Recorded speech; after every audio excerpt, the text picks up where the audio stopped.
You memorized the rhythm of footsteps long before you memorized multiplication tables. You could tell who was walking down the hallway without ever looking. You knew when the air had shifted before a single word was spoken. Other children noticed toys.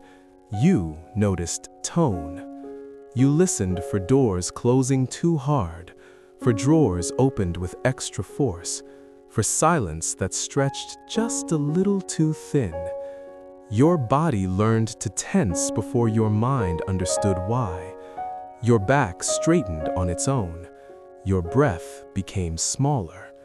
You didn't call it fear, you called it being smart. But how do you feel safe in a world where safety never felt stable? You became an expert at reading faces.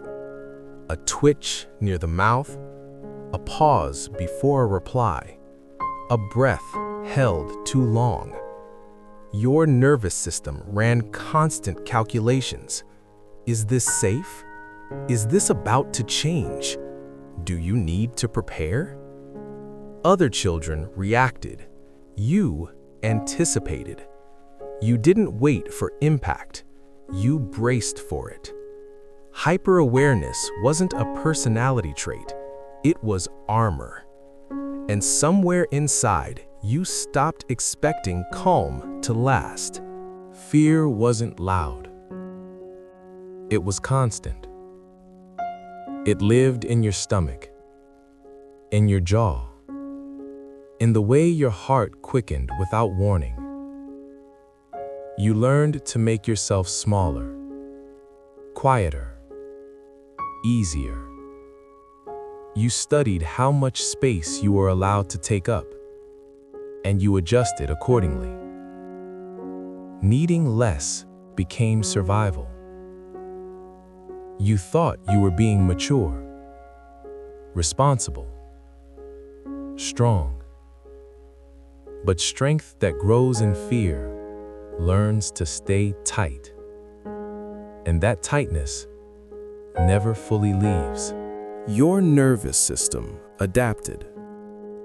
It stayed alert when others relaxed. It listened when others ignored.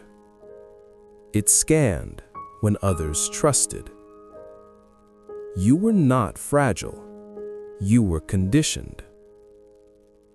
When chaos feels familiar, peace feels suspicious. So you rehearse conversations in your head.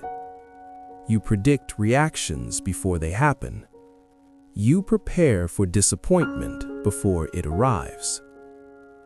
Control became comfort, because somewhere deep inside, you still believe that if you anticipate enough, you can prevent the next blow to your safety.